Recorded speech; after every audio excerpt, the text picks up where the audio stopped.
Hello everyone, my name is Lowko and welcome to a new StarCraft II Heart of the Swarm, but it could as well be a Wings of Liberty kind of video. Today, we got a Zerg vs Protoss analysis, and as you might have already noticed, we are watching this game completely through my vision of view. I'm going to be talking, as always, about my thoughts during the game, and it's going to be a Grandmaster level Zerg vs Protoss on the map Antiga Shipyard.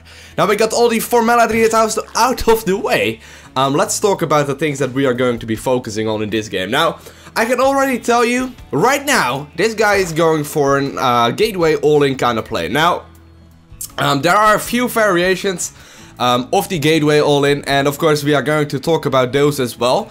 However, in general, a Gateway All-in is considered like at least 6 gateways on 2 base, with maybe a forge upgrade in there sometimes, but sometimes you just see straight up 8 gateways, and what they usually do is just chrono boost the heck out of the warp gate upgrade, and therefore go for some really early aggression with warp gates.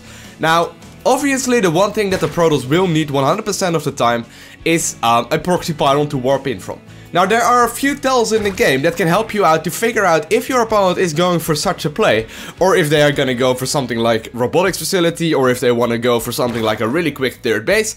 And yeah, that's what we are going to be talking about in this game. So first of all, we are opening up with a spawning pool first, just completely standard right there. I'm going for a spawning pool first. This is, by the way, a game of Heart of the Swarm. I'm going for a spawning pool first just because I know that since he scouted really early, earlier than something that seems to be an in-base pylon, so it seems to me like he probably put a pylon on the low ground, either close to his ramp or close to his second ramp, and therefore he might have a forge down, so I opt not to go for a Nexus, or for a hatchery first rather. I wish I had Nexus, man, that'd be sweet, but nope. Can't keep dreaming for that, but here we go. I'm going to try and get my hatchery down. He's blocking a little bit, but I do manage to get it down with a little bit of poking action on my side of the... Let me actually see, it doesn't look like... There we go. Do I actually... Is this all updating? No, it's not updating. Wait. Let me see. Does this work? Wait, I gotta change this shit because it wasn't updating on the bottom. Okay, let's see. Does it work now? It still doesn't work. Hey, there we go. Okay, the bottom is right now updated. Okay, I'm sorry about that. So yeah, my queen or my spawning pool finished right now, and I'm basically just opening up completely standard. Right now, I do realize it's a really early Nexus by him, so I know that I will be able to go for a really quick third base. Now, there are a few things that I have to worry about at this point. First of all, I need to find that probe. I need to find that probe whatever happens. I did not see it go home, and I didn't watch the minimap closely enough to see if it went home. Second of all, I also need to check out his gas geysers. Right now, if the guy has only 1 gas geyser up in total, it might get a lot more scary. So right now, I'm checking with my first overlord the bottom gas geyser that he has, and meanwhile sending that one back, and I do realize, yep, it is going up right at this very point in time. Now, I'm using my second overlord that is in the top of his base. When you take a look at the minimap, it is right on top of his main base. I actually check with that one in a little bit to see if the other gas guy's rep is up as well. Now, luckily for me, I did manage to find a probe, which is kind of a huge deal right now, because sometimes Protoss players will be able to hide a probe somewhere in like the top left corner of the map, and they will just throw down a pylon at some point and make it incredibly hard for you to do anything. So, in Zerg vs Protoss, it is crucial that you look for that sort of thing. Now, at this point, it looks to be like a completely standard game. Obviously, I don't really know what the Protoss player is going for. They might go for something really cheesy still. They might go for maybe an Immortal Sentry all-in. It's kind of hard to tell for me. But I do know at this point that there's really no way he's gonna be moving out with any kind of units without knowing about it. I also have Overlord spread across his base.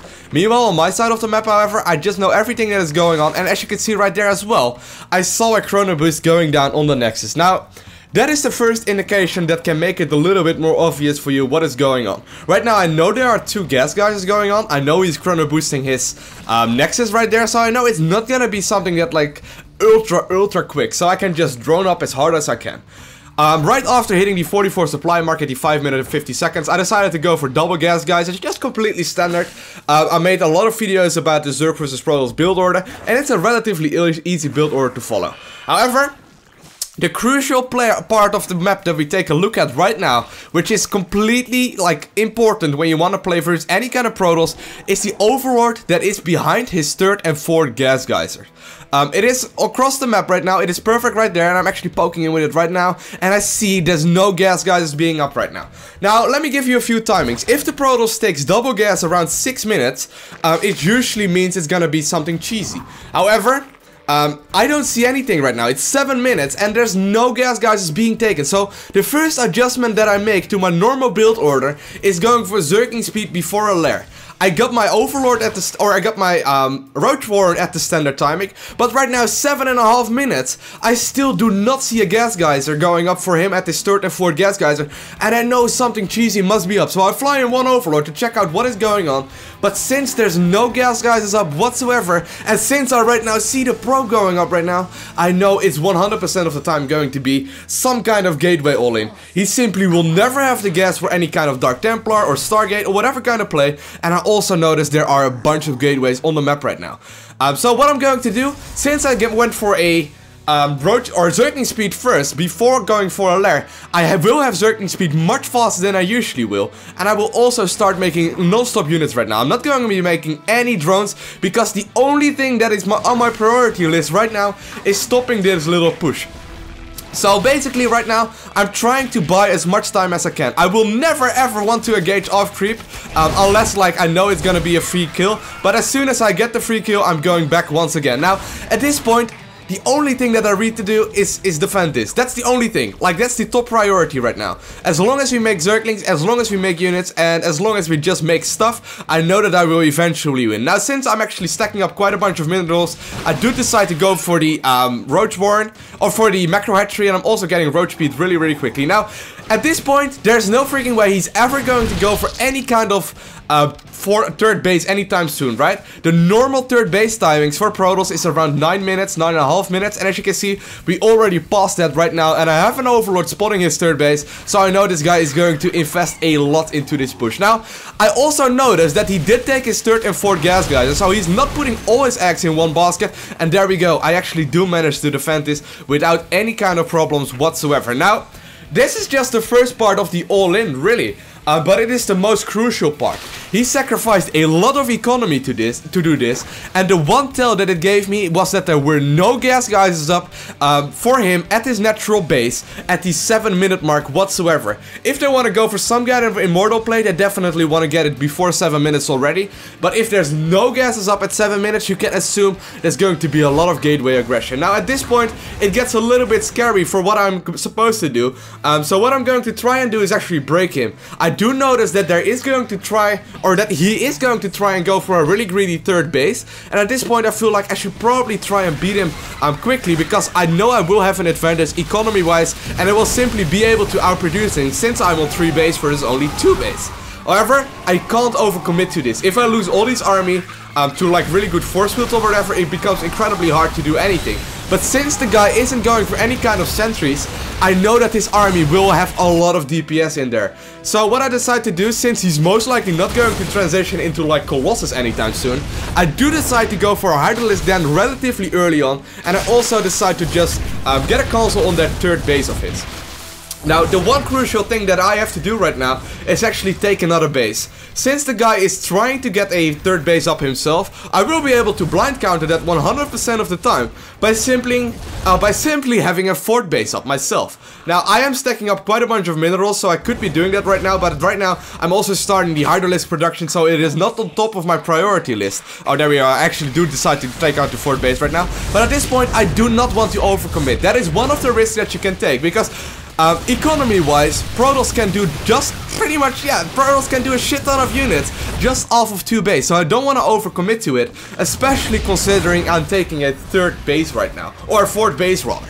I'm also starting my Hydralisk production, which is crucial in this situation right here, because there's really no way this guy is going to out-macro me at this point in the game. I know that as long as I just don't give him all the time in the world, and as long as I don't give him a 3rd base for free, I will eventually just have more stuff than him, and therefore win the game. Now, if you take a look at the supply count right now, it's about 100 versus 160, which is definitely in my advantage, but it can still easily tip in his favor if the guy all of a sudden gets a lot of units out. So what I decide to do is actually just play it relatively safe. I'm making a few drones while making also a bunch of hydralisks, but I'm not going full on this attack. Now, this is something that you have to make a decision about. It's kind of a hard decision to make, but you don't want to fall behind an economy. And yes, that is possible to fall behind an economy even when you're 3 base versus 2 base.